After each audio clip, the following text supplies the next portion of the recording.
go through my yard and show you guys some tried and true different plants, shrubs, all of that have just been pest resistant, easy to have. They don't take much care, and just overall really good long-lasting plants as far as blooming or just the greenery. So let's go ahead and begin. I'm going to start with the first one.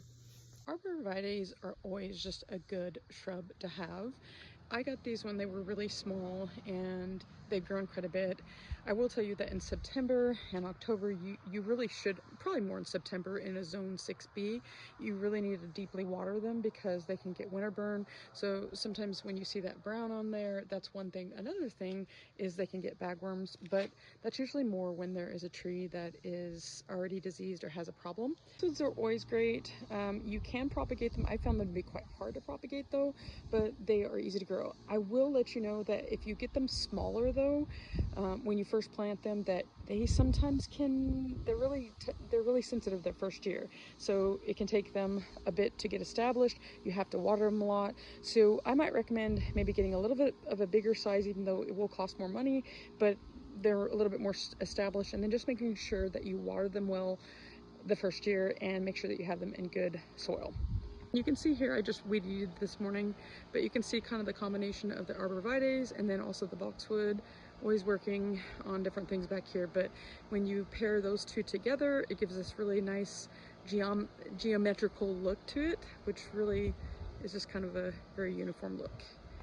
And then let's go to the next one. So another one that I'll show you here is this limelight hydrangea. So the limelight hydrangea is just a showstopper. It's so beautiful. It will bloom like this for so many months, and I don't have to do hardly anything to it at all. So this is definitely a really good one that I feel like gives a lot for very little.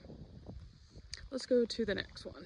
These are not blooming right now, but these are the double knockout roses, and I actually just got these on sale from a store, and they need to be watered, but they are very resistant to pests. They will get the beetles, sometimes you have to watch out for those, but they'll bloom all year long, and they're drought resistant, so they're very good, especially in if you have unpredictable weather. They're great in most conditions. Rosy Sharon. So a Rosy Sharon, there's different kinds. This is, I think, the Althea.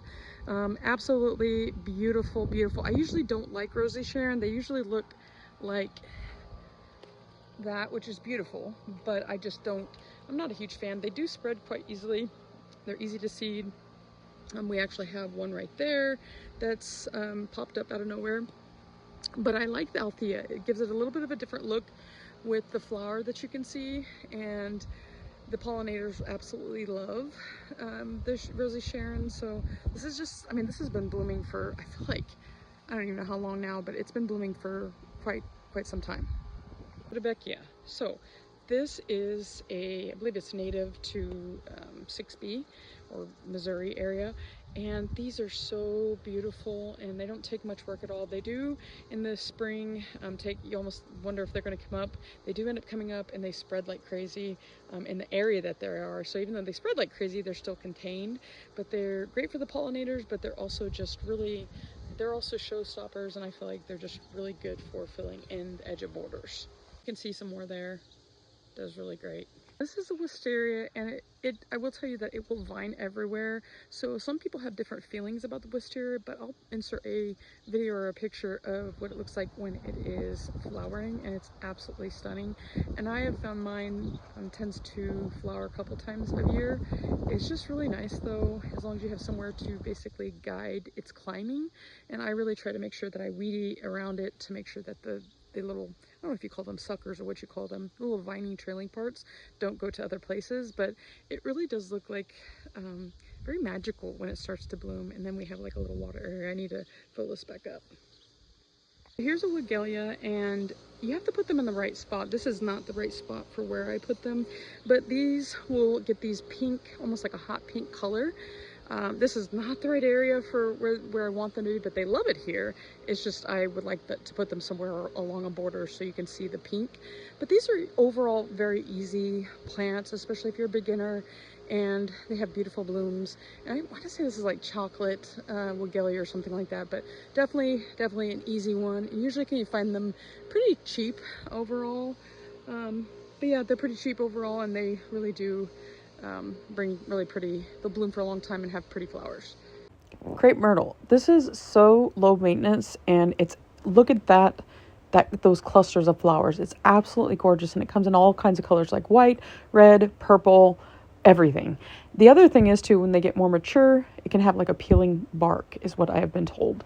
It's also drought tolerant, and it's just beautiful to look at. It does die back in the wintertime, so it almost looks like there's nothing there. And then in the springtime, you'll see the old wood, and then the new growth comes back. So don't think it's just died away. It's just the nature of what it is. Zebra, I used to call it zebra grass, but like a striped grass. You do have to cut them down either in the spring or late fall. But they really work well if you have like a water feature, or you want to have something that needs privacy.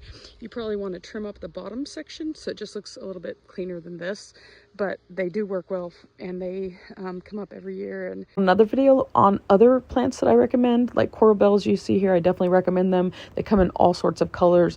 And also hostas. If you don't have hostas in your yard, you are missing out. Now, unfortunately, some of my hostas got hail damage this year, so they just never quite recovered. But this is typically how they'll look most of the year, unless they get direct light. But definitely those coral bells and hostas are great. If you have any questions, or you have a specific plant, whether indoors, outdoors, wherever, that you want me to do a video on, I probably more than likely have it.